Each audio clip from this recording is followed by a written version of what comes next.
November 21. The banks of the Indus River, somewhere in what we now call Pakistan. The sun is high, merciless. The air shimmers with heat and dust, and the acrid smell of war. A man on horseback stands at the edge of a cliff. Below him, the river churns, brown and swollen with mountain runoff, 20 feet down, maybe more. The current is vicious. Behind him, 30,000 men are dying. The sound is chaos, steel on steel, screaming, the wet thud of arrows finding flesh. His army, what's left of it, is breaking apart like wet paper. And coming through the smoke and blood, advancing with the methodical precision of men who've never lost, are the Mongols. The man's name is Jalal al-Din Mingburnu. He's 30 years old. 3 months ago, he did something no one else in the world had managed to do in 15 years. He defeated the Mongol army in open battle. So why is he about to jump off a cliff into a raging river with a high probability of drowning? That's the question, isn't it? That's the story we're going to tell. Because what happened at Parwan in September 1221 wasn't just a battle. It was the moment the unstoppable force discovered it could be stopped. It was proof that the Mongol Empire, for all its terrifying efficiency, wasn't invincible. But here's the thing about victory. Sometimes winning the battle is just the first step toward losing the war. Let's go back 4 months. Let's understand how we got here. If you want to understand what Jalal al-Din accomplished, you first need to understand what he was up against. The Mongol war machine in 1221 wasn't just another army, it was the most sophisticated military organization on the planet, bar none. Genghis Khan had spent 20 years building this thing. Every other contemporary force looked like a medieval reenactment by comparison. Start with organization. The Mongols used a decimal system, units of 10, 100, 1,000, 10,000. Every warrior knew exactly where he fit in the hierarchy. Communication was instantaneous by medieval standards. Flag signals, smoke, mounted couriers who could ride 100 kilometers in a single day. When European knights were still arguing about who got to charge first, the Mongols were coordinating complex multi-corps operations across hundreds of miles. Their equipment was cutting edge. Those composite bows everyone talks about? 300-meter effective range. They could punch through most armor of the period. Each Mongol warrior carried multiple bows and 60 arrows. They could fire from horseback at full gallop with deadly accuracy. But the real weapon wasn't the bow. It was the tactics. Forget everything you think you know about medieval warfare. The Mongols pioneered feigned retreats, pincer movements, psychological warfare on an industrial scale.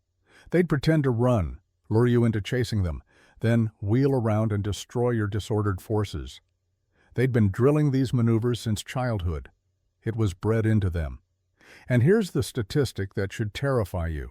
From 1206, when Genghis Khan united the Mongol tribes, to September 1221, they hadn't lost a single major pitched battle.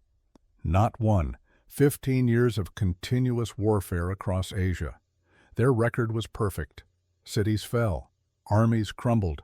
Empires collapsed. The Mongols just kept winning. Now let's talk about what they did to the Khwarezmian Empire. In 1219, the Khwarezmian Empire was one of the most powerful Muslim states of its time. It stretched from the Caspian Sea to the borders of India. Rich, sophisticated, militarily strong, Shah Muhammad II ruled from Samarkand. He commanded armies that numbered in the hundreds of thousands. He had reason to be confident. Then he made a mistake. The details don't matter for our story. What matters is this. Genghis Khan asked for trade. The Shah's governor killed the Mongol merchants. Genghis asked for justice. The Shah killed the ambassadors. You don't kill Mongol ambassadors. What followed was systematic, methodical, terrifying in its efficiency. Bukhara fell in 3 days. The Mongols herded the population into the Great Mosque, then used the city as a logistics base. When they left, Bukhara was burning. Samarkand held out for 5 days. 5 days against 100,000 Mongol warriors. When the city surrendered, the Mongols executed the garrison. 30,000 men. They spared the craftsmen. Everyone else was either enslaved or killed. But Nishapur. Nishapur is where you see what the Mongols were capable of when they were angry. A Mongol general died during the siege.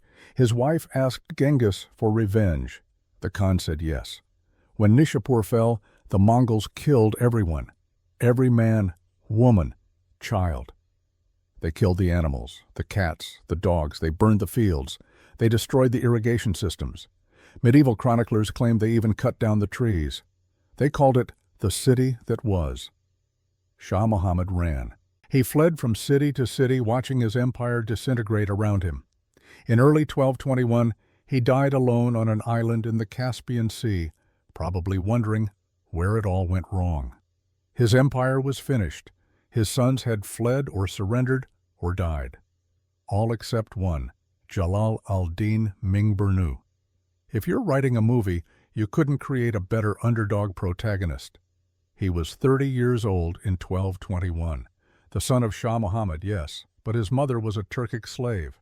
In the aristocratic hierarchy of the Khwarezmian court, that made him illegitimate, second class. His legitimate half-brothers had been groomed for power. Jalal had been overlooked. But here's what his legitimate brothers didn't have: actual military talent. While they were learning court politics and poetry, Jalal was learning war. He'd campaigned alongside his father. He'd commanded troops. He'd studied tactics, logistics, the art of holding men together under pressure. When the Mongol invasion began, his brothers surrendered or ran.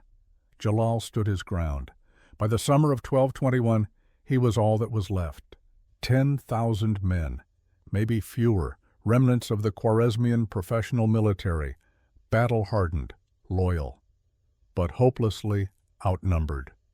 Most commanders would have run, would have crossed into India or Persia, lived to fight another day, accepted that the empire was lost. Jalal didn't run.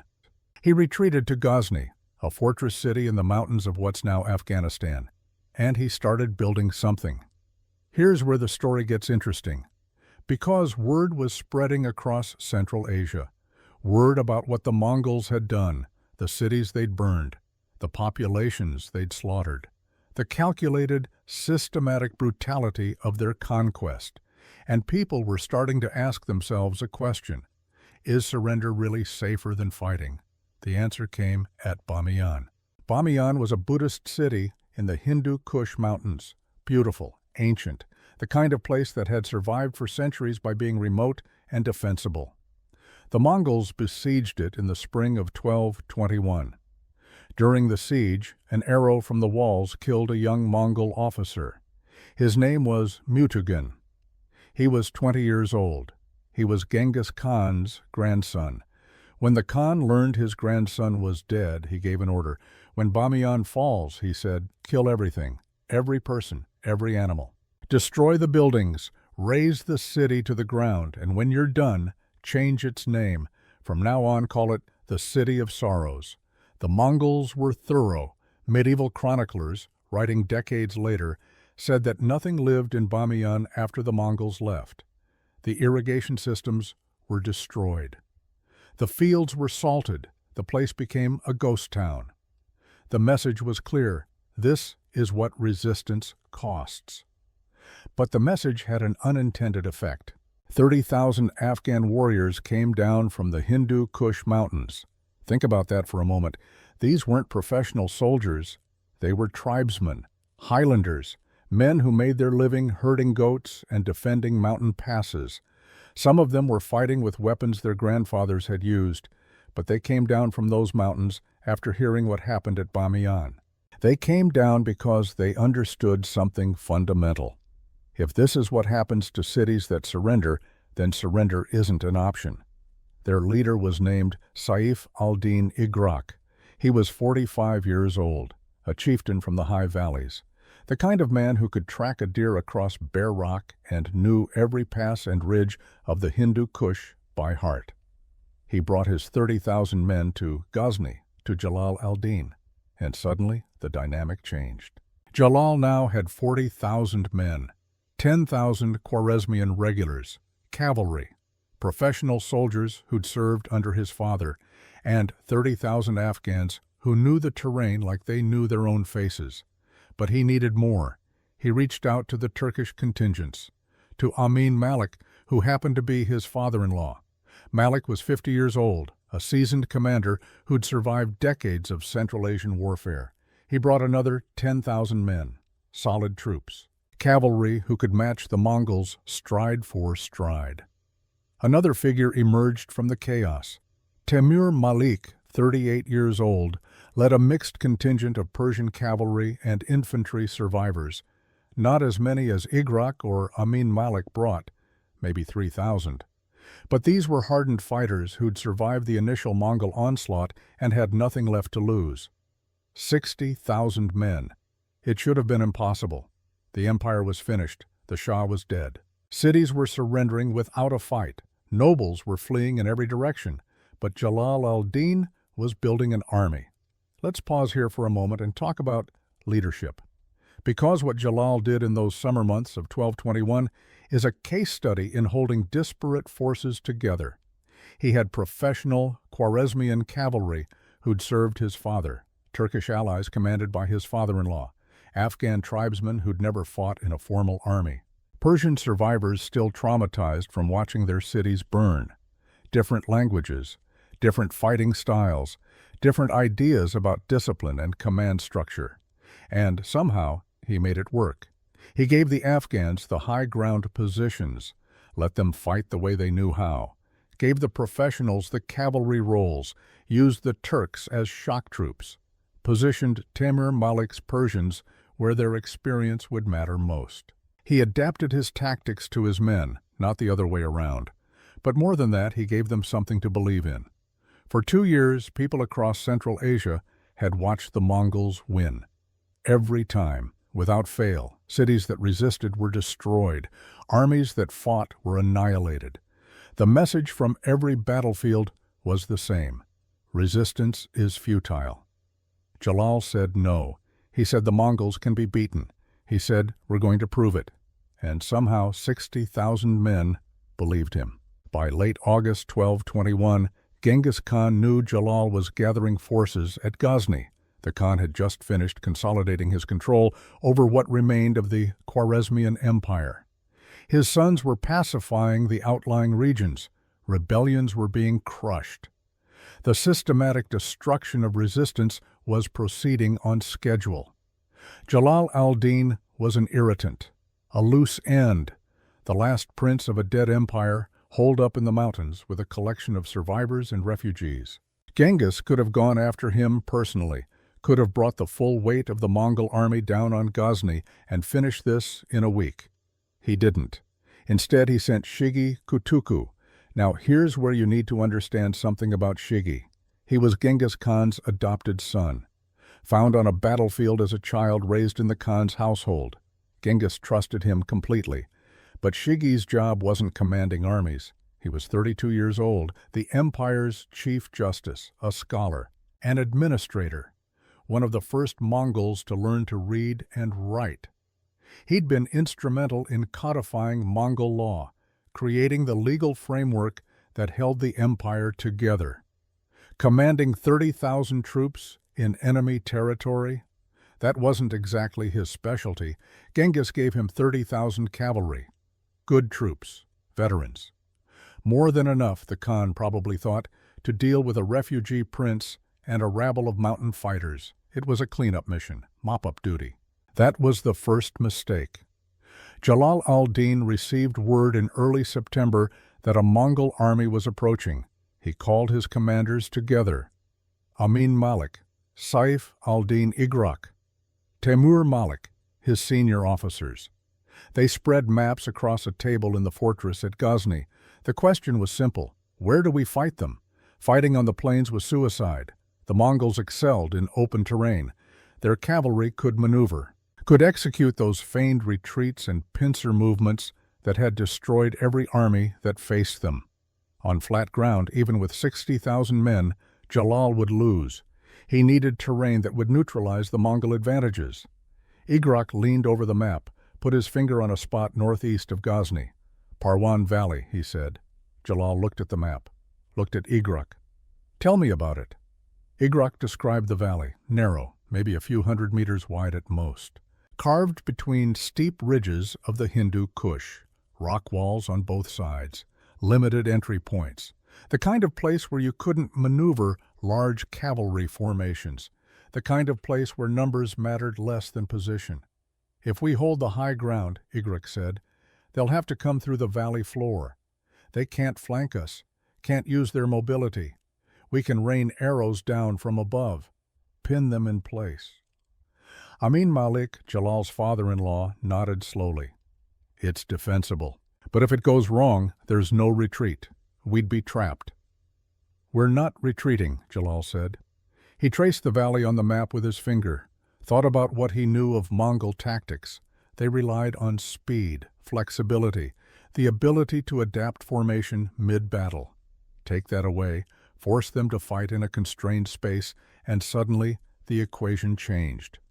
"We march to Parwan," he said. "We dig in on the ridges, and when the Mongols come, we make them fight on our terms." It was a gamble, a desperate, all-or-nothing gamble, but it was also brilliant.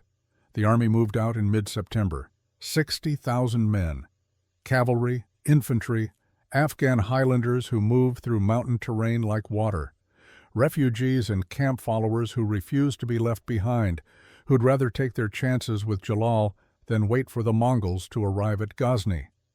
They reached Parwan Valley on September 11th. Jalal stood at the entrance to the valley and looked up at the ridges. The rock walls rose steep and jagged on both sides. The valley floor was maybe 300 meters wide, narrow enough. He turned to his commanders. "Afghans on the heights," he said. "Both ridges. I want archers positioned where they can cover the entire valley floor. If a Mongol sneezes down there, I want you to be able to hit him with an arrow." Igrak grinned. His men knew these mountains. This was their terrain. "Cavalry in reserve," Jalal continued. "Amin Malik, you're with me. Tamir, position your Persians on the high ground behind the Afghan line.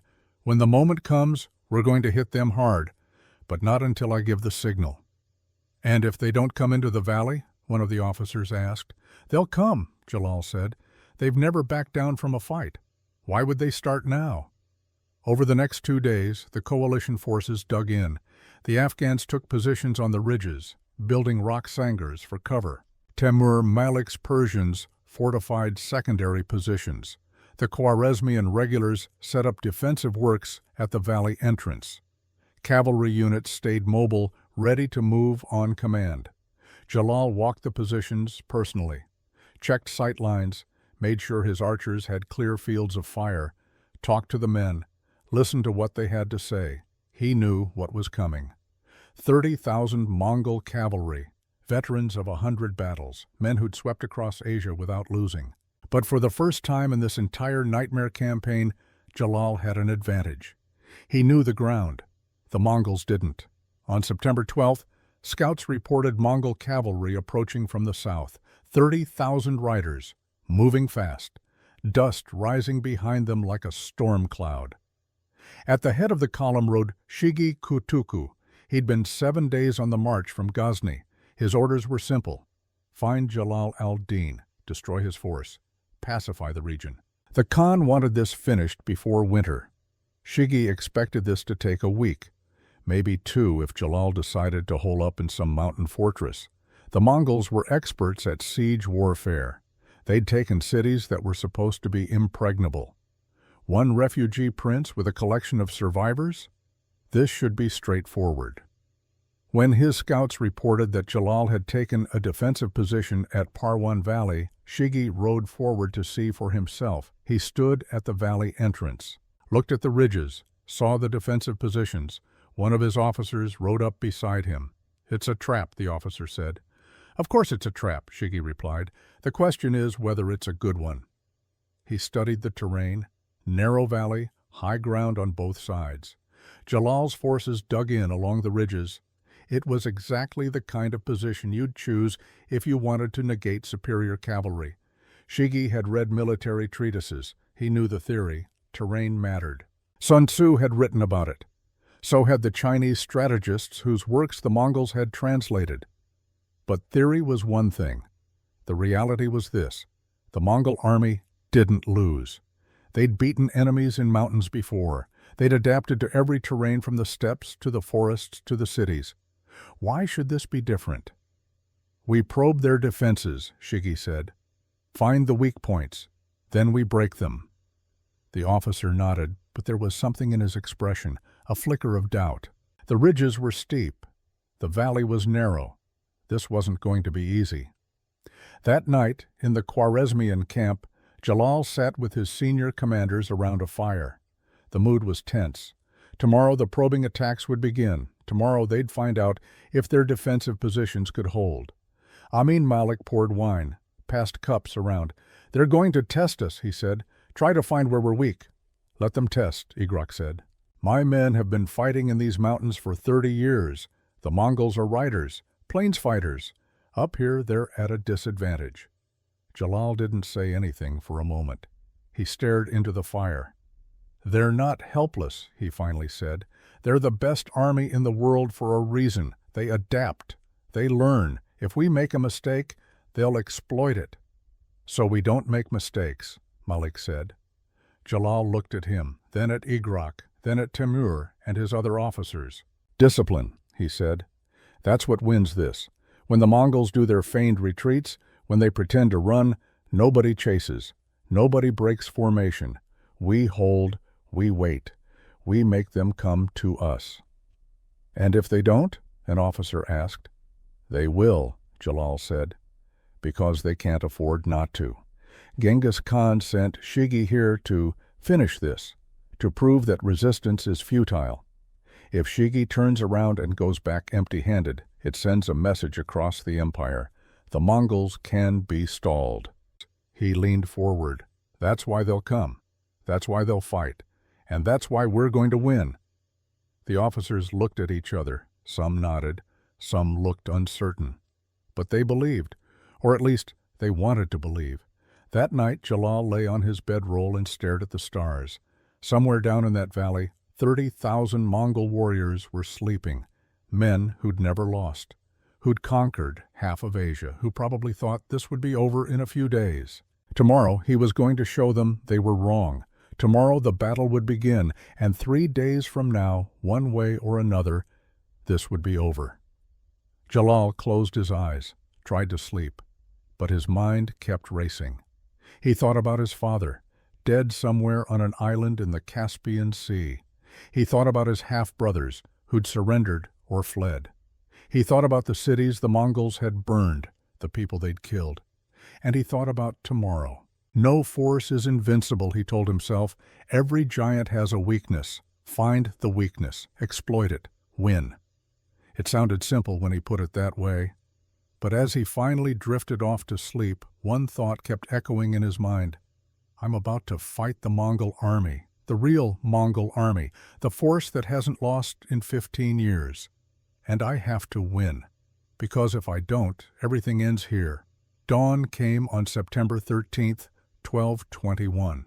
The sun rose over the Hindu Kush, painting the rock faces gold and red.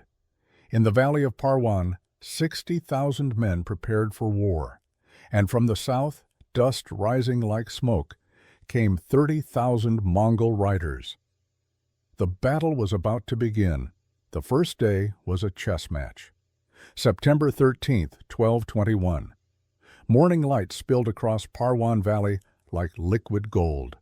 On the ridges, Afghan warriors crouched behind rock sangars, arrows nocked, watching the dust cloud approach from the south. Shigi Kutuku brought his 30,000 cavalry to the valley entrance and stopped.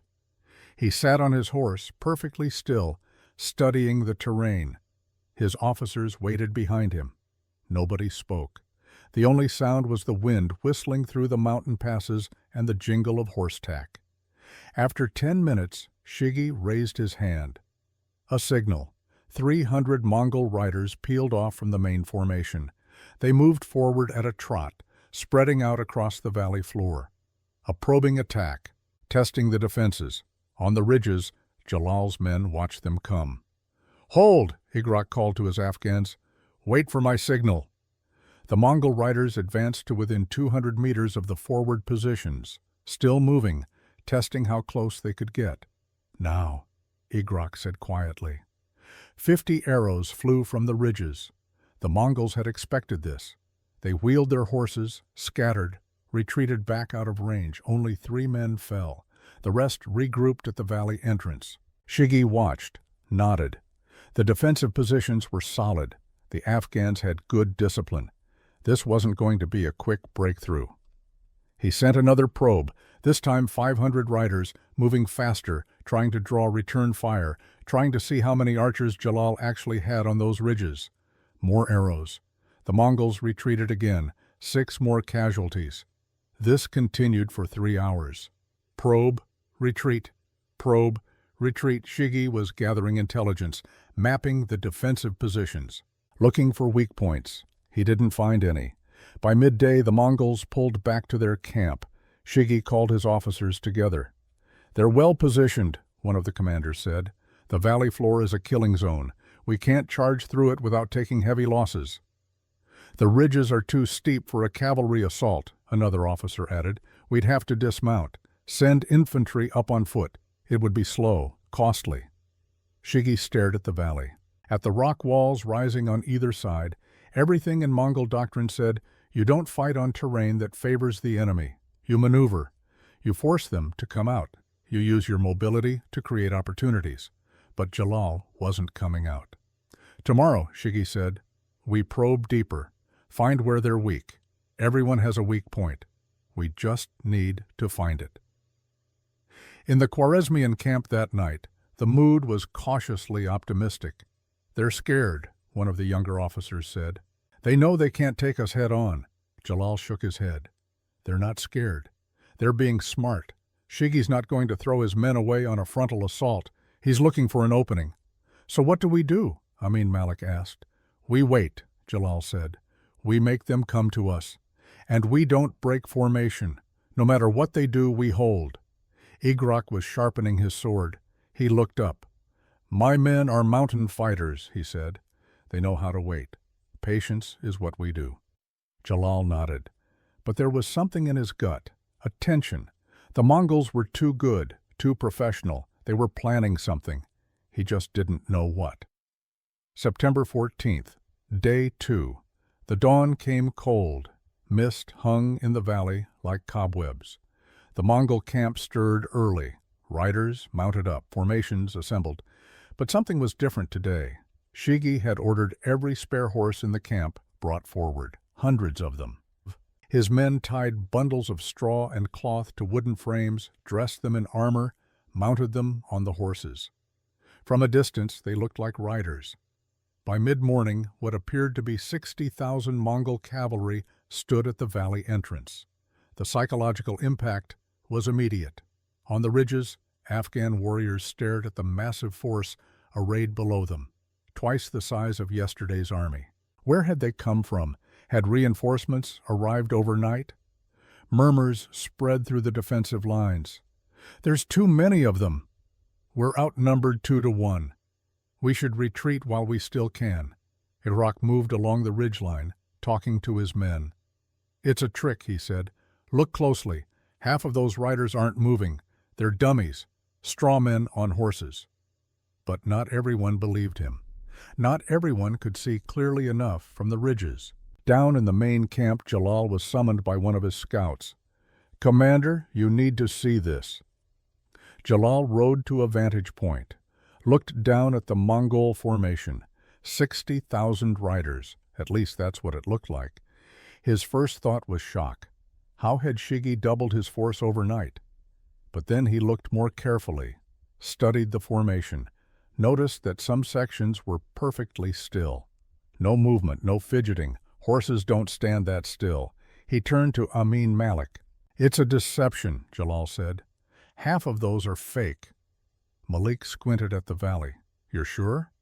"Look at the left flank. Those riders haven't moved in 10 minutes. No horse stands that still.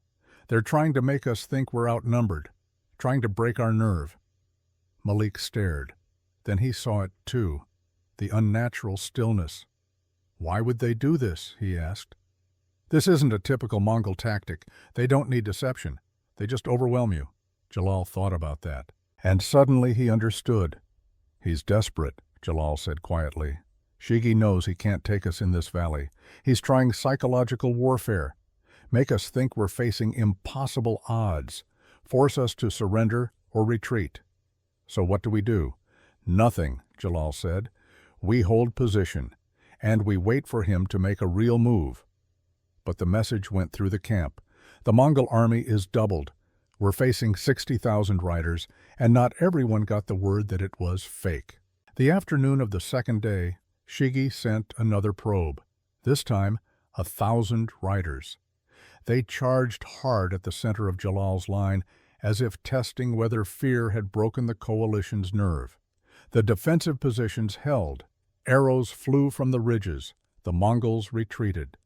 But Shigi had learned something. The center was strong. The Afghans on the left were solid. But the right flank, where Igrak's men held the ridgeline, that's where there was hesitation. That's where warriors had whispered about retreating. That was the weak point. That night, Shigi called his senior commanders. Tomorrow, he said, we hit the right flank. Full assault, break through their line. Once we're on the ridge, the rest will collapse. One of the officers hesitated. Commander, the terrain still favors them. Even if we take the ridge, we'll take heavy casualties. Shigi looked at him. The Khan sent us to finish this. If Jalal al-Din escapes again, if he rebuilds his force, the entire region will rise up. We end this tomorrow, whatever the cost. The officer nodded. They were going all in. September 15th, day 3. The sun rose blood-red over the Hindu Kush. Jalal stood on the ridgeline, looking down at the Mongol camp. They were forming up. This was different from the probing attacks. This was battle formation. Full commitment. Amin Malik rode up beside him. This is it, Malik said. Jalal nodded. Make sure every unit knows. When they do the feigned retreat, nobody chases. Hold the line. Wait for my signal. And if they break through, they won't. But Jalal's hand was tight on his sword hilt. Because he knew how good the Mongols were. He knew they didn't lose. And today everything would be decided. The Mongol assault began at mid-morning. 10,000 cavalry, formed in a massive wedge, charged straight at the right flank where Saif al-Din Igrak commanded the Afghan positions. The sound was like thunder. 30,000 hooves hitting the valley floor. The ground shook. Dust rose in massive clouds. On the ridges, Igrak's men watched them come. These were mountain fighters. They'd spent their lives in these valleys. They knew every rock, every pass, every shadow. But most of them had never faced the Mongol army, never stood against a cavalry charge that had broken every defense from China to Persia. Every instinct was screaming at them to run. "Hold!" Igrak shouted. "Stand and shoot! Hold your ground!" The Afghans rose from behind their rock sangars, drew their bows. 5,000 archers, shooting from elevation. The arrows fell like rain. Mongols tumbled from their saddles. Horses screamed and went down. But the charge kept coming. The riders in the rear simply rode over the fallen, maintaining momentum. 200 meters. 150. 100. "Again!" Igrak shouted. Another volley. More Mongols fell. The charge was losing cohesion now, the front ranks thinning as arrows found their marks. At 50 meters, the Mongol wedge hit a wall of arrows and broke apart. They couldn't maintain the charge up the slope, couldn't keep formation under that rain of fire. And then, perfectly executed, the Mongols turned and ran. The feigned retreat, the oldest trick in the Mongol playbook. Pretend to break, pretend to run, lure the enemy into chasing you, then wheel around and destroy them while they're out of formation. Igrak had been warned about this. Jalal had drilled it into every commander. When the Mongols run, you hold your position. You don't chase, you wait. "Hold!" Igrak screamed. "Don't chase! Hold the line!" Most of his men obeyed, stood their ground, watched the Mongols retreating down the slope, but 500 warriors couldn't help themselves. They were young, inexperienced. They'd just watched the mighty Mongol army break and run from their position. Every warrior instinct they had said, "Pursue, press the advantage, finish them." They broke ranks, charged down the slope after the retreating Mongols. Igrak saw it happening. "No, get back! It's a trap!" Too late. The 500 Afghans were running full speed down the valley slope, screaming war cries, drunk on the sight of Mongols fleeing. They made it 100 meters before the Mongols turned around.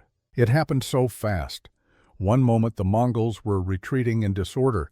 The next, they'd wheeled their horses, reformed, and were charging back up the slope. The 500 Afghans were caught in the open, no cover, no support, completely exposed. The Mongol cavalry hit them like a hammer. It wasn't a battle, it was a slaughter. From the ridge line, Igrak and his men watched in horror as their brothers were cut down, surrounded, overwhelmed. In 5 minutes, all 500 were dead. The silence that followed was crushing. The Afghans on the ridge stood frozen. They'd just watched 500 men die because they broke discipline, because they chased. And down in the valley, the Mongols were reforming, celebrating. They'd just proved once again that their tactics worked, that their feigned retreat was unbeatable. Shigi Kutuku, watching from his command position, allowed himself a smile. The enemy was shaken. Their morale was damaged. One more push and the whole defensive line would collapse. But Shigi had made a mistake. He was so focused on the right flank, on the 500 dead Afghans, that he didn't notice what was happening in the center. Jalal al-Din had been watching from his command post. He'd seen the feigned retreat, seen his men chase, seen them die. For a moment, rage washed through him. At the Mongols, yes, but more at the situation. 500 good men dead because discipline broke for just a moment. But rage wasn't useful right now. Grief wasn't useful. What was useful was this. The Mongols had just committed their main force to the right flank. Their center was exposed, and they were celebrating. Disorganized, vulnerable. Jalal turned to Amin Malik. "Get every cavalry commander to me. Now, we attack in 5 minutes." Malik stared. "Attack? Now?" "Right now, while they think they're winning." Orders flew through the coalition lines. 5,000 cavalry, the elite riders, Khwarezmian professionals who'd served under Shah Mohammed, Turkish heavy cavalry under Amin Malik's command, men who could match the Mongols stride for stride. They formed up quietly, behind the ridgeline where the Mongols couldn't see. Jalal rode to the front, drew his sword. "When we hit them," he said to his officers, "we hit hard, straight into their center. Don't spread out. Don't get pulled into individual combats. Stay together, drive deep, break their formation. 5,000 men against 30,000 Mongols. It should have been suicide." Jalal raised his sword. "For the Empire," he said quietly. Then louder, "For our families, for everyone they killed, for everyone they burned. Today, the Mongols learn what defeat feels like." He kicked his horse forward. 5,000 cavalry surged over the ridgeline and thundered down into the valley. The Mongols saw them coming, but they were out of position. Their main force was still on the right flank, still celebrating the slaughter of the 500 Afghans. Their center was thin, exposed. Shigi Kutuku screamed orders. "Reform! Face center! Defensive formation!" But it was too late. Jalal's cavalry hit the Mongol center like a spear through cloth. The impact was devastating. 5,000 riders, fresh, organized, moving at full gallop, crashed into 3,000 Mongols who were trying desperately to form a defensive line. The Mongol formation shattered. Jalal was in the front rank, sword swinging. He cut down a Mongol officer, drove his horse forward, kept moving. Around him, his cavalry carved through the Mongol lines. This wasn't the careful, tactical warfare the Mongols excelled at. This was chaos, close-quarters brutality. And for the first time in their careers, the Mongol warriors found themselves on the wrong end of it. Shigi tried to rally his forces, tried to bring the right flank back to support the center. But the valley was too narrow. His cavalry couldn't maneuver, couldn't execute the pincer movements and flanking attacks that were their signature. They were jammed together, packed into a space too small for their numbers, and suddenly, from the ridges, arrows began to fall. The Afghans, watching Jalal's charge, found their courage again. They rose from their positions and began shooting, not at the front ranks, but at the rear, at the Mongols trying to reinforce the center. The valley floor became a killing zone. Mongols were being hit from three sides. Jalal's cavalry in front, archers from the left ridge, more archers from the right. They tried to retreat, but there was nowhere to go. They tried to charge, but they were hemmed in by their own numbers. For 15 years, the Mongol army had never been in this position, never been trapped, never been unable to maneuver. Now, packed into a narrow valley, their greatest strength had become their greatest weakness. And for the first time in their lives, these veteran warriors began to feel something unfamiliar. Panic. I want you to really understand what happened next. These were men who'd conquered half of Asia, who'd never lost, who'd been trained from childhood that they were superior to every other fighting force on earth. And now, they were dying, not in glorious combat, not in a fair fight. They were being slaughtered like animals in a pen. The formation began to crack. Officers shouted orders, but the orders couldn't be executed. There was no room to maneuver, no space to reform. Jalal saw it, saw the moment when confidence became doubt, became terror. He raised his sword high, screamed at the top of his lungs. "All units, general advance, drive them into the ground." Every Khwarezmian soldier heard that order, every Turkish cavalryman, every Afghan warrior on the ridges who'd been waiting, watching, holding position. They all charged at once. 60,000 men against 30,000 Mongols who were already breaking. The Mongol formation collapsed. What followed wasn't a battle. It was a massacre. Men threw down their weapons and ran. Some tried to surrender, raising their hands, shouting for mercy in languages their attackers didn't speak or didn't care to understand. There was no mercy. These were men who'd seen Bukhara burn, who'd heard the stories from Nishapur and Bamiyan, who'd watched cities reduced to rubble and populations slaughtered. The rage that had been building for 2 years, the trauma and grief and helpless fury, all of it came out in that valley. The killing went on for hours. Mongols tried to fight their way out. Some succeeded. Most didn't. They tried to climb the ridges. Afghan warriors waited at the top with knives and swords. They tried to retreat back down the valley. Cavalry ran them down. By nightfall, the valley floor was carpeted with bodies. 15,000 Mongols. Dead. 15,000 out of 30,000. That's a 50% casualty rate. In military terms, that's not a defeat. That's annihilation. Hundreds more were captured alive. And here's where the story gets dark, where you see what war does to people, what trauma and grief turn into. The Khwarezmian soldiers took the captured Mongols to the center of their camp. They executed them by hammering wooden stakes into their ears. It's a gruesome detail. The medieval chroniclers recorded it. And it tells you everything you need to know about the rage these men were carrying.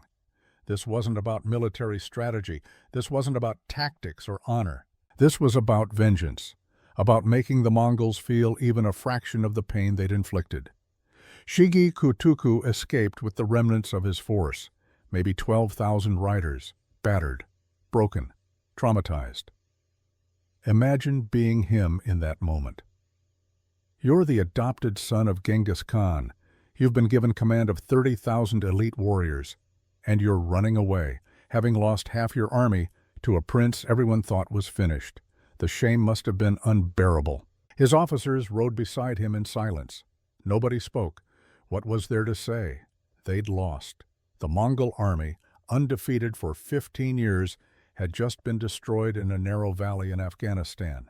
Behind them, the sounds of celebration echoed off the mountain walls. Victory songs, war cries, the kind of sounds you make when you've done the impossible. In the coalition camp that night, the mood was electric. Soldiers who'd been terrified 3 days ago were now dancing, singing, drinking, sharing stories of the battle. They'd defeated the Mongols, the undefeatable, the unstoppable force, and word was already spreading. Riders had been sent in every direction, to Merv, to Balkh, to Bukhara, to every city that had surrendered to the Mongols, every town that had given up hope. The message was simple: the Mongols can be beaten. In Merv, a commander named Qutb al-Din Khoshtagin heard the news and immediately rose in rebellion. He rallied the citizens, expelled the small Mongol garrison, and declared the city free. In Balkh, the people drove out the Mongol administrators. In Bukhara, uprisings began in the streets. For the first time since this nightmare began in 1219, people believed that maybe, just maybe, the Mongol conquest could be stopped. And in the center of the coalition camp, sitting by a fire, Jalal al-Din composed a message. He wrote it carefully, made sure every word was perfect. Then he gave it to his fastest rider. "Take this to Genghis Khan," Jalal said. "Wherever he is, find him. Make sure he reads this." The rider looked at the message. Read it. His eyes went wide. The message was short, direct, and breathtaking in its audacity. "In which locality do you want the battle to be, so that we may make our way to it?" Jalal al-Din wasn't running, wasn't hiding. He was challenging Genghis Khan to a rematch. "Choose your battlefield," the message said. "I'll meet you there, and I'll beat you again." The rider left at dawn, rode hard, carried that message across hundreds of miles. When it reached Genghis Khan, the Khan's reaction would change everything. But that night, September 15th, 1221, none of that had happened yet. That night, Jalal al-Din sat alone on a ridge overlooking the valley. Below him, 60,000 men celebrated. They'd earned it. They'd done something no one else had managed in 15 years. But Jalal wasn't celebrating. He was thinking about what came next, because he knew Genghis Khan, knew the man's reputation, knew that the Khan had built his empire on the principle that resistance was futile, that defeat was impossible, and now one of his armies had been destroyed. The Khan would come, not with 30,000 men, with everything, with the full weight of the Mongol Empire, and Jalal had 60,000 warriors, maybe, if he could keep them together. If the coalition held, that was the question. Could he keep this alliance intact? Could he maintain discipline and unity long enough to face what was coming? He didn't know. But for tonight, for this one night, they'd won. They'd proved that the Mongols could bleed, could die, could be beaten. Jalal stood, looked at the stars, thought about his father, dead on an island somewhere, thought about his empire, shattered and burned. And he thought about tomorrow. Whatever came next, whatever Genghis Khan sent against him, Jalal al-Din would be ready, or at least he'd try to be. He walked back down to camp, to his commanders, to his men. They had won the battle. Now came the hard part, winning the war. The evening after the battle should have been perfect. September 15th, 1221. The sun was setting over Parwan Valley, painting the Hindu Kush in shades of gold and crimson. Below, in the coalition camp, 60,000 men were celebrating the greatest upset in military history. They'd earned it. They'd done what everyone said was impossible. They'd beaten the Mongol army. Fires burned across the camp. Men shared food and wine. They told stories of the battle, exaggerated their own heroism, laughed at how the mighty Mongols had run. Across the encampment, officers divided into groups. Amin Malik sat with his Turkish cavalry, recounting how they'd broken the Mongol center. Igrak gathered with his Afghans, honoring the 500 who'd died. Temur Malik, the Persian commander who'd brought his small but fierce contingent to this alliance months ago, sat with the Khwarezmian regulars, quietly celebrating with men who'd survived the empire's collapse. In the center of camp, officers were dividing the spoils, Mongol horses, armor, weapons, the captured supplies of an entire army. That's when the argument started. It was a horse, a white stallion, Mongol breed, beautiful animal. Probably belonged to one of Shigi's senior officers. the kind of horse that marked status, power. Two men wanted it: Amin Malik, 50 years old, Turkish commander. More importantly, Jalal al-Din's father-in-law, a man who'd brought 10,000 cavalry to this alliance, a man who expected respect, and Saif al-Din Igrak, 45, the Afghan chieftain who'd brought 30,000 warriors down from the mountains, whose men had held the ridges, who'd watched 500 of his warriors die today. Both men stood in front of that stallion. Both claimed it was rightfully theirs. The argument grew heated. Officers gathered around, started taking sides. Someone called for Jalal. Jalal al-Din was exhausted. He'd spent 3 days commanding a battle. Barely slept, barely eaten. His mind was already racing ahead to what came next, to Genghis Khan's response, to keeping the coalition together. He didn't want to deal with this, didn't want to referee a dispute over livestock, but he was the commander. This was his job. He walked to the center of camp, saw the two men facing each other, saw the horse between them, saw the officers watching. "What's the problem?" Jalal asked. Amin Malik spoke first. "That horse is mine by right. I commanded the cavalry that broke the Mongol center. My men took it." Igrak stepped forward. "My warriors held the ridges. Without us, there would have been no victory. The spoils should be shared fairly." Jalal looked at both men, looked at the horse, felt the weight of 60,000 eyes on him. This should have been simple. A commander worth his salt would have made a judgment, split the difference, found a compromise, moved on. But Jalal was tired. And Amin Malik was his father-in-law. The man had stood by him when everyone else fled, had brought troops when Jalal had nothing. "The horse goes to Amin Malik," Jalal said. The decision came out flat, final, no discussion. Igrak stared at him. "You're choosing your father-in-law over the warriors who bled for you today?" "I've made my decision," Jalal said. He turned to walk away, thought the matter was settled. Then Amin Malik stepped forward, pulled a riding whip from his belt, and before anyone could react, he struck Saif al-Din Igrak across the face. The crack of leather on skin echoed across the camp. Everything stopped. Igrak stood there, hand to his cheek, blood trickling between his fingers. His eyes were wide with shock, then with humiliation, then with rage. In the warrior cultures of medieval Central Asia, this wasn't just an insult. This was the ultimate degradation.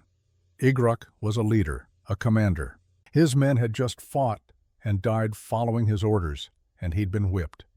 Like a slave, like a dog, in front of the entire army. The silence stretched out, thick, dangerous. Jalal saw it happening, saw the line being crossed, opened his mouth to say something, to fix this. But what could he say? The damage was done. Igrak looked at Jalal, at Amin Malik, at the officers watching. He didn't say a word. He turned and walked away. That night the Afghan camp was quiet. No celebrations, no songs, just 30,000 men sitting around their fires talking in low voices. Igrak called his senior warriors together. "We're leaving," he said. One of the officers protested. "We just won the greatest victory of our lives. The Mongols are broken. This is our chance to—" "We're leaving," Igrak repeated. His hand was still on his cheek where the whip had struck. "At dawn. I want everyone ready to march." "Where are we going?" "Home. Back to the mountains." "But Jalal al-Din," Igrak said slowly, "chose his father-in-law over us. He let me be humiliated in front of the entire army. We came down from our mountains because we thought he was different. We thought he valued honor, loyalty." He spat. "We were wrong." The officers looked at each other. Nobody argued. They'd all seen what happened. They'd all felt the insult. Orders went through the Afghan contingent. Quiet, careful, pack your gear, be ready to move at dawn. And here's the detail that shows how angry they were, how calculated this was. They kept their campfires burning, made it look like they were still there, still part of the army. By dawn they planned to be gone. Jalal woke to chaos. It was just after sunrise. One of his scouts was shaking him awake. "Commander, you need to see this." Jalal stumbled out of his tent, looked toward the Afghan section of camp. The fires were still burning, but something was wrong. There was no movement. No sounds of men preparing breakfast. No voices. He rode to the Afghan camp, walked between the tents. They were empty, every single one. 30,000 men, gone, vanished in the night like ghosts. Amin Malik rode up beside him, looked at the empty camp. His face went pale. "Where did they go?" he asked. Jalal didn't answer, just stood there, staring at the abandoned tents. Someone found a message, scratched in the dirt near one of the fires. "We came for honor. We found insult. The mountains are calling us home."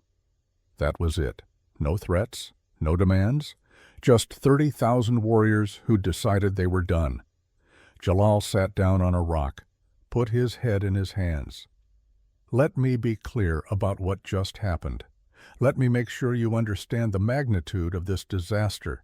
Yesterday, Jalal al-Din had 60,000 men. He'd just handed the Mongol army its worst defeat in 15 years. Cities were rising in rebellion. The entire dynamic of the war was changing. Today, he had 30,000. He'd lost half his army overnight, because he couldn't manage one dispute, because pride mattered more than unity. Amin Malik tried to speak. "I didn't think—" "No," Jalal said quietly. "You didn't think, and I didn't think, and now 30,000 warriors are gone." "We still have 30,000, Malik said. "That's still a substantial force." Jalal looked at him. "Genghis Khan is coming. Not with 30,000, with everything, with the full Mongol army. And you think 30,000 men is enough?" Malik had no answer. Jalal stood, called his remaining officers together. "Listen to me," he said. "Genghis Khan knows about Parwan by now. He's going to come for us. And when he comes, it won't be Shigi Kutuku leading a cleanup mission. It'll be the Khan himself with every warrior he can muster." "So what do we do?" Temur Malik asked. Jalal stared at the Hindu Kush, at the mountains rising to the east. "We run," he said. "We take everyone who will follow us, and we run for India. Maybe there, beyond the mountains, we can find safety. Regroup." "That's hundreds of miles," someone said. "Through mountain passes, with the Mongols behind us." "I know," Jalal said, "but it's the only chance we have." The orders went out. "Pack the camp. Prepare to march. Anyone who wants to come with us, tell them to be ready by noon." By midday, Jalal's column was forming up, 30,000 soldiers. And something worse, 50,000 refugees, civilians, families, old people, children. They'd heard about the victory at Parwan. They thought maybe, just maybe, they could escape the Mongol occupation. They came from Ghazni, from Kabul, from a dozen smaller towns, all of them looking at Jalal like he was their last hope. And Jalal knew what those refugees meant. They'd slow everything down. What should have been a fast military march would become a trudging migration. But how could he turn them away? How could he tell families who'd lost everything that there was no room for them? "They come with us," Jalal said. "All of them." Amin Malik shook his head. "That's 80,000 people. The Mongols can move 100 kilometers a day. We'll be lucky to make 50 with this many civilians." "They come with us," Jalal repeated. The column moved out. 30,000 soldiers, 50,000 refugees, moving east toward the Indus River, toward India, toward the hope of safety. Behind them, somewhere to the west, the Mongol army was coming. And the math was simple, brutal, inevitable. They were going to get caught. The news of Parwan reached Genghis Khan 3 days after the battle. He was in the process of consolidating his control over the western territories of the Khwarezmian Empire. The war, as far as he was concerned, was effectively over. Just cleanup work remained. Then a rider arrived, exhausted, covered in dust. He carried a message from Shigi Kutuku. Genghis read it, stood very still for a long moment. Then he called his sons, his senior generals, every commander within a day's ride. "Jalal al-Din has defeated our forces at Parwan," he announced. 15,000 of our warriors are dead." The silence was absolute. Nobody moved. Nobody spoke. For 15 years, the Mongol army had been invincible. The foundation of the empire, the source of its power, was the idea that resistance was futile, that the Mongols couldn't be beaten. And now, in one afternoon, a refugee prince with a collection of tribesmen had shattered that myth. "We ride south," Genghis said. "Immediately, full force. I want every available warrior assembled within 3 days. We're going to finish this personally." One of his generals spoke up. "Great Khan, the Western territories aren't fully pacified. If we pull the main army—" "Do you think the Western territories will stay pacified if word spreads that the Mongols can be defeated?" Genghis asked quietly. "Every city we conquered will rise in rebellion. Every prince who surrendered will pick up his sword again." He turned to face his commanders. "Jalal al-Din has to be destroyed, publicly, completely, so that no one else gets the idea that resistance is possible." The orders went out. The main Mongol army, over 100,000 strong, began moving south toward Afghanistan.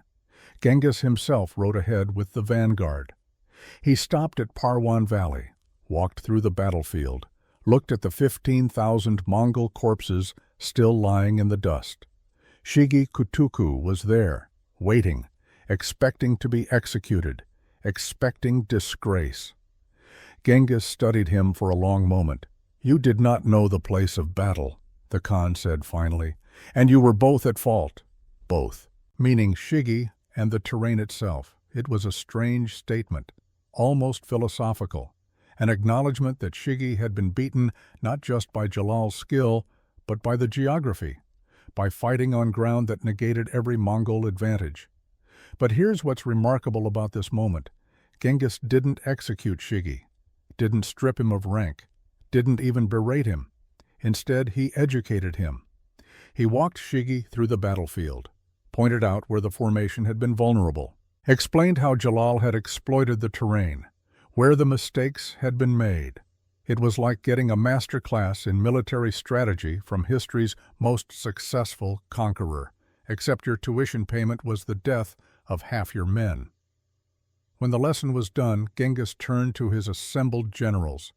"Jalal al-Din is heading east, toward the Indus River. He has maybe 30,000 soldiers and twice that many refugees. We'll catch him in 2 weeks, maybe less." "What are your orders when we find him?" one of the generals asked. Genghis looked at the valley one more time, at the bodies, at the rocks still stained with Mongol blood. "Total annihilation," he said. "No survivors, no prisoners. We end this." For 6 weeks, Jalal's column trudged east, through mountain passes, across plains, always moving, always looking over their shoulders. The refugees slowed everything. People got sick. The elderly couldn't keep up. Children cried. Supplies ran low. Jalal pushed them as hard as he dared, but there was only so fast 80,000 people could move. Behind them, the Mongol army was closing in. Riders reported sightings, Mongol scouts shadowing their column, getting closer every day. By late October, Jalal knew they weren't going to make it to India. Not before the Mongols caught them. He had to make a stand. He chose the Indus River. November 24, 1221, near what's now Calabar in modern Pakistan. The Indus River was right there, brown water churning, the far bank visible. India beyond it. Safety. But between Jalal and the river stood the Mongol army. Genghis Khan himself commanded, not Shigi, not a subordinate general. The great Khan, personally, leading over 100,000 warriors. His sons, Chagatai and Ogadai, commanded the wings, elite units, veterans who'd conquered half of Asia. Jalal formed up his 30,000 troops with their backs to the river. He commanded the center with his 5,000 best cavalry. Amin Malik took the right with the Turkish forces. On the left, Temur Malik positioned his Persian contingent alongside what remained of the various smaller units. The 50,000 refugees huddled behind the army, terrified, trapped, nowhere to run. This was it. This was the end. Everyone there knew it. The battle began at dawn. The Mongol wings advanced, methodical, professional, no mistakes this time. No narrow valley to constrain them. This was open ground, Mongol terrain. Taimur Malik's left flank fought with desperate courage. Against all odds, they actually pushed Ogeday's forces back initially. For a moment, it looked like maybe, just maybe, another miracle was possible. But Genghis Khan had learned his lesson at Parwan. He watched the battle unfold, saw the strength of Jalal's defensive position on the riverbank, saw how the troops were arranged. And he sent an elite unit under a general named Bela to circle wide, to climb the heights overlooking the battlefield, to attack from above.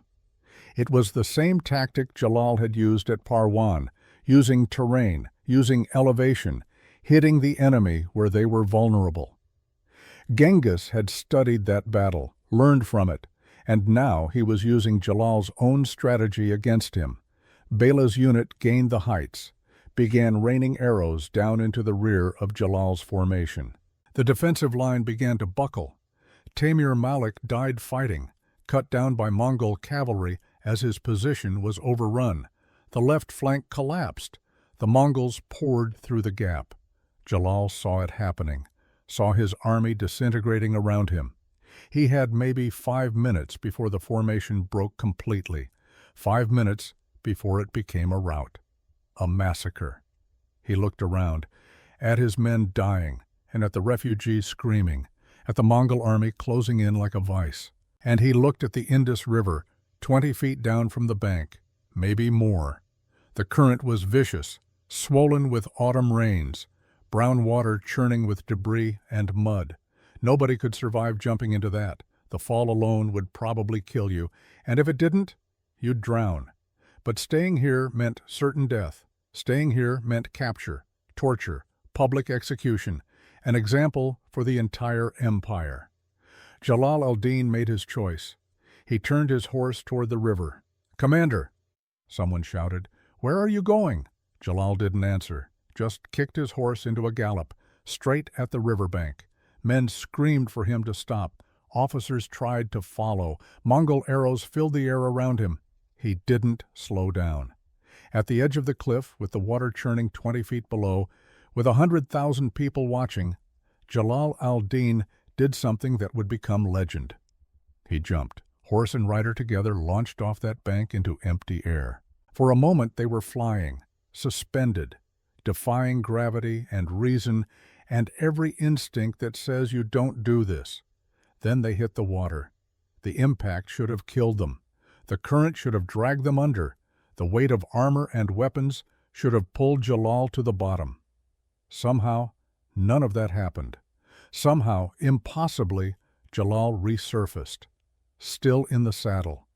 The horse was swimming, strong strokes, fighting the current. They were being carried downstream, fast. The water was trying to pull them under, but the horse kept swimming, kept fighting, and Jalal held on. For 5 minutes, maybe 10, they fought the river. Every second, Jalal expected to drown, expected the horse to go under, expected the current to win, but they made it. The horse's hooves found the far bank, scrambled for purchase, pulled them up onto the rocks. Jalal al-Din collapsed on the ground, gasping, alive. On the far bank, the battle was ending. His army was being destroyed. The refugees were being slaughtered. Everything he'd fought for was dying. But he was alive. Genghis Khan stood on the near bank, watched Jalal make that jump, watched him disappear into the water, watched him surface, watched him reach the far side. The Khan stood there for a long moment, silent. Then he turned to his officers, and he said something that was recorded by multiple chroniclers, something that tells you everything about what kind of man Genghis Khan was. A father should be happy to have such a son. Think about that. This was the man who'd just spent 2 years destroying Jalal's empire, who'd killed his father, who'd burned his cities, who was, at that very moment, finishing the annihilation of Jalal's army. And he stood there and expressed admiration for his enemy. That's the respect of one warrior for another. That's the acknowledgement that sometimes, even in defeat, there's glory. Let's talk about what Parwan actually meant. It was the only significant defeat the Mongols suffered during their entire Central Asian campaign, the only one. Every other battle, every other siege, every other engagement, the Mongols won. Parwan stands alone as proof that they weren't invincible, that the right commander with the right strategy and the right terrain could beat them. Jalal al-Din showed the world three things you needed: superior knowledge of terrain, the discipline not to fall for Mongol tricks, and the courage to actually stand and fight. Most armies of the period had none of those. Jalal had all three, but he won the battle and lost the war. And the reason he lost wasn't military, it was political. It was personal. Leadership isn't just about winning battles, it's about managing people. Understanding that the warrior who's been humiliated in front of his troops is a warrior who's going to leave. Understanding that ego and pride can destroy more than any enemy army. Genghis Khan understood this. That's why he didn't execute Shigi after Parwan. That's why he educated him instead. The Khan knew that maintaining loyalty, maintaining morale, was as important as tactical genius. Jalal knew tactics. He proved that at Parwan. But he didn't understand people. And that's why, in the end, he lost everything. Jalal al-Din survived for another decade. He wandered through Persia, Azerbaijan, Anatolia. Sometimes as a conqueror, sometimes as a refugee. He won battles, lost battles, tried to rebuild his power base. He never managed to reclaim his empire. In 1231, 10 years after the Indus River, he was killed. The exact circumstances are murky. Probably Kurdish villagers, maybe assassins. The medieval sources disagree. What they agree on is this: the last sultan of the Khwarezmian Empire died far from home, far from power, still fighting. Afghanistan remembered, though, the same mountains where Jalal made his stand would break other empires. The British in the 1800s, the Soviets in the 1980s, the Americans in the 2000s. There is something about that terrain, about the warrior culture, about the refusal to submit. It's lasted 800 years. Parwan proved it wasn't about being the strongest or having the best technology. It was about knowing the land, fighting on your own terms, and never giving up. But it also proved something else, something harder to accept, that sometimes victory isn't enough, that the greatest enemy isn't always the army in front of you, that pride and ego left unchecked can destroy everything you've built.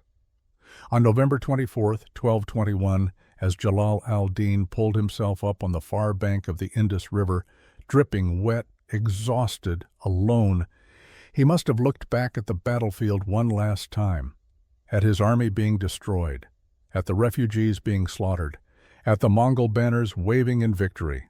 And he must have thought about that night after Parwan, when Amin Malik struck Igrak with a whip, when 30,000 warriors decided they'd had enough. That was the moment he lost the war, not at the Indus River, not against Genghis Khan's superior force. He lost it over one dispute, one failure of leadership, one moment when pride mattered more than unity. Standing there on the far bank, alive but defeated, Jalal al-Din knew exactly where it had all gone wrong. No force is truly unstoppable. Every giant has a weakness. Every empire has its limits. But victory means nothing if you can't hold your people together afterward. That's the lesson of Parwan. That's what Jalal al-Din learned too late, standing on the banks of the Indus River. The battles we fight, the victories we win, they only matter if we can maintain unity afterward, if we can put pride aside, if we can manage egos, if we can keep the coalition together. Otherwise, we're just repeating history's oldest mistake, winning the battle, losing the war over something that, in the end, didn't matter at all.